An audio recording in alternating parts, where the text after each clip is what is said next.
एक ना फॅमिली असते, म्हणजे मुंबईच्या सिटीमध्ये राहत असते ते, मुंबईमध्ये. तर मग ते फॅमिली ट्रिप काढतात, एक फॅमिली ट्रिप काढतात. मग ते एका ठिकाणी जातात. मग फॅमिली ट्रिप काढून जातात.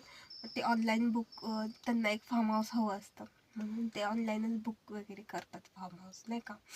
फक्त बुक करतात, म्हणजे अर्धं पेमेंट करतात, अर्धं ठेवतात पेंडिंग. आणि मग त्यांनी म्हणजे जातात तिकडे. तिकडे गेल्यावरती जो फार्म हाऊसचा ओनर असतो ना, त्याला ते भेटतात. आणि भेटल्यावरती म्हणतात की तुम्ही आम्हाला फार्म हाऊस म्हणजे दाखवलं नाही, असं तसं ऑनलाईन फोटोज टाकलेले आहेत. मग ते ओनर आहे ना, तो ते फार्म हाऊसची की वगैरे आहे ना त्यांना देतो.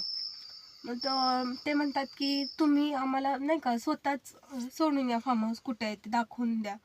तर तो म्हणतो नाही नाही, मी नाही येत म्हणतो, तुम्ही जावा, मी तुम्हाला ॲड्रेस वगैरे सगळं देतो, तुम्ही जा तिथे, नाही का, रेस्ट वगैरे करा, तुमची सगळी सोय मी तिथे केलेली आहे, असं तो म्हणतो. मग ते म्हणतात ठीक आहे.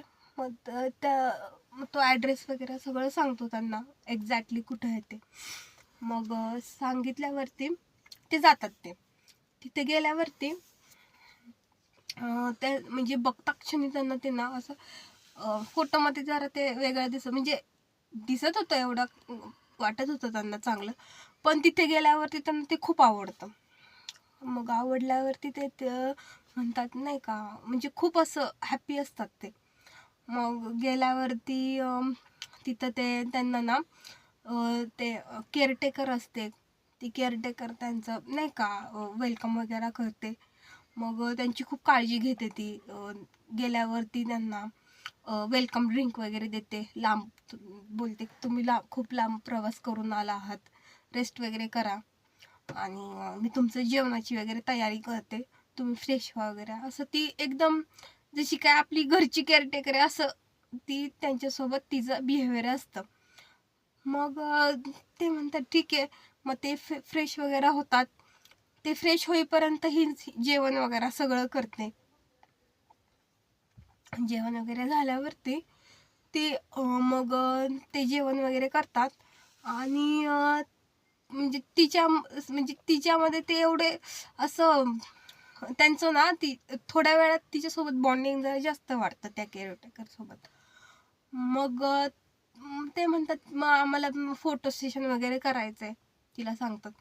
तर ती सांगते की हा इथे नाही का चांगले लोकेशन वगैरे आहे, घरासमोर फार्म हाऊस जे असतं ना, तिथं गार्डन टाईप म्हणजे लोकेशन वगैरे भारी केलेलं असतं त्यांनी, जो ऑनर असतो ना फार्म हाऊसचा त्याचा.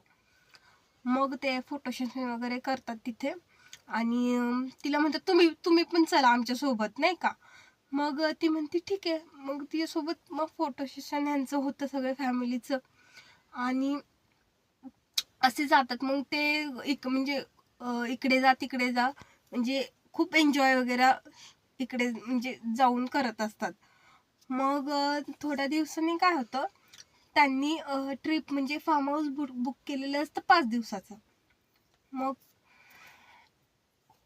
त्यांचं म्हणजे 3 दिवस उलगडतात त्यांचे.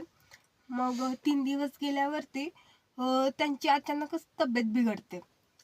मग तब्येत बिघडल्यावरती ते म्हणतात नाही का, म्हणजे आसपास म्हणजे जवळपास कुठे जर केमिस्ट असेल तर तिथून मेडिसिन वगैरे आणलं तर होईल. ते काय एवढं सिरियसली नाही घेत, त्यांच्या तब्येत वगैरे बिघडते त्याच्यामुळे. मग त्यांची अचानकच तब्येत ना एवढी बिघडते ना त्यांची, पुढचं म्हणजे अशक्यच होतं तिथं राहणं. मग ते काय करतात, त्या केअरटेकरला सांगतात की आम्ही इथून निघतोय, आमची तब्येत खूप नाही का डाऊन झाली आहे. मग पूर्ण फॅमिलीची झालेली असते एक सोबत ॲट अ टाइम. तर मग ते घरी जायला निघतात, कारण त्यांनी जे मेडिसिन वगैरे घेतलेले असतात ना, त्यांना फरक पडत नाही.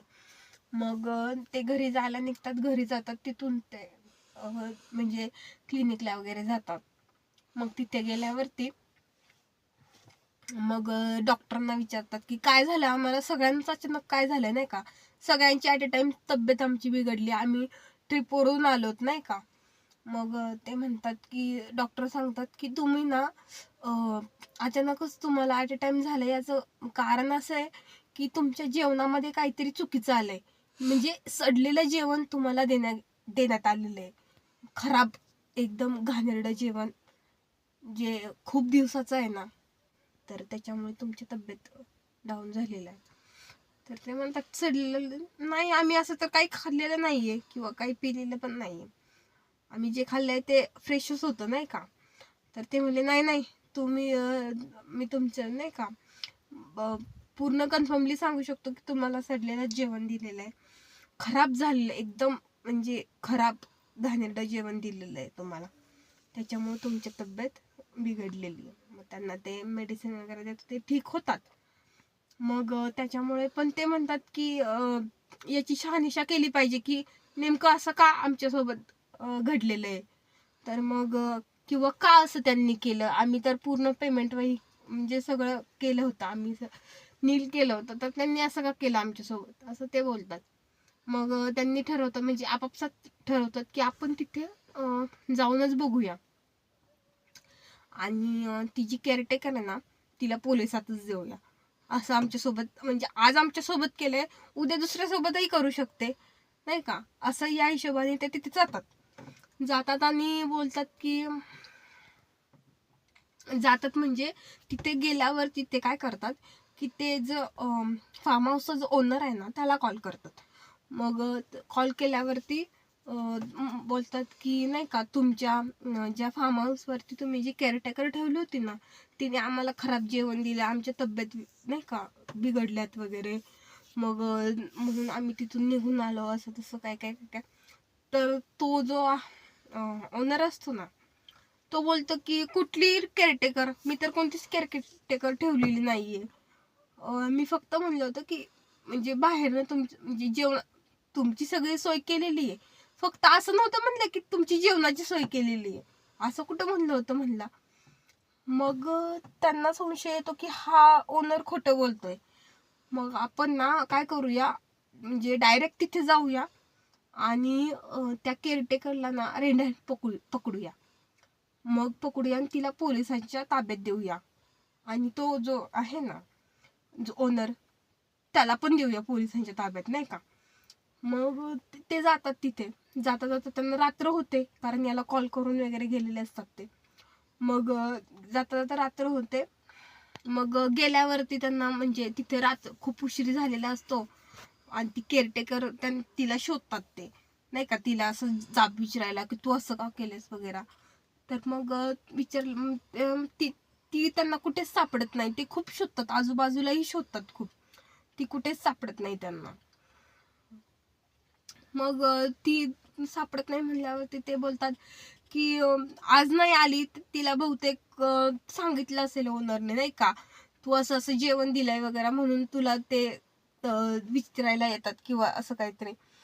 मग ते काय म्हणतात की आपण ना चिरात्र इथेच राहूयात, उद्या तरी येईल ती, कुठेतरी सापडेल आपल्याला, आपण एवढे फॅमिली मेंबर्स आहोत, आपल्याला कुठेतरी दिसेल, कोणाला तरी दिसेल ती, तेव्हा आपण तिला पकडूयात आणि देऊयात पोलिसांच्या ताब्यात. मग ते राहतात. मग रात्रीची म्हणजे अर्धी रात्र जाते, म्हणजे 12 वाजतात. 12च्या सुमारास काय होतं की सगळे झोपलेले असतात. मग झोपल्यावरती त्यातला जो एक त्यांचा म्हणजे मुलगा असतो ना, त्याच्या अंगावरती ना असं काहीतरी, त्याला रात्रीचं असं झोपेत जड वाटत असतं. तो म्हणतो काय, म्हणजे एवढं मला असं अंग जड का वाटतंय माझं असं. तर तो असं उठत नाही, म्हणजे अचानकच तो असा डोळे उघडतो, त्याला खूप त्रास होत असतो, अंगावरती असं जड वाटत असतं त्याच्यामुळे. मग तो असं उघडतो डोळे, तर ती केअरटेकर समोर बसलेली असते. मग समोर बसलेली असते, तर तो एकदम असा घाबरतो, आणि ती अशी विद्रूप असते एकदम नाही का. जेव्हा त्यावेळेस जेव्हा तिने त्यांना जेवण दिले तेव्हा ती वेगळी दिसत असते, आणि जेव्हा याच्या म्हणजे अंगावर बसते तेव्हा ती वेगळी दिसत असते, विद्रूप दिसत असते. मग ती काय म्हणते की तुम्ही इथे आलात ना, तर मी तुम्हाला कोणालाच सोडणार नाही, ज्या प्रकारे त्या मालकाने मला मारले ना, त्याच प्रकारे मी तुम्हाला सगळ्यांना मारून टाकणार, असं ती बोलते. म्हणजे हे तर स्पष्ट झालं की ती केअरटेकर ती खरी नव्हती, ती एक प्रेतात्मा होती. मग त्याच्यामुळे मग ती काय करते, असं करत करत ना ते तो जो म्हणजे त्या मुलाच्या अंगावर बसली होती, ते त्या मुलाचं असं गळा वगैरे फाडून असं खाती वगैरे नाही का. मग असं करत करत ती सगळ्या फॅमिली मेंबर्सला मारून टाकते. आणि काही दिवस म्हणजे एक दुसऱ्या दिवसांनी म्हणजे हायवेला ना त्यांचं सगळ्यांच्या बोड्या म्हणजे डेड बॉड्या पडलेल्या असतात. मग म्हणजे म्हणजे बाकीची लोक आहेत ना, त्यांच्या अंगावरचं म्हणजे कोणाचं म्हणजे अंगावरचं सगळं मांस आहे ना ते गायब असतं नाही का, असं विचित्र असतं ते खूप. मग काही दिवसाने तिथे ना प्रत्येक फॅमिली येते राहायला.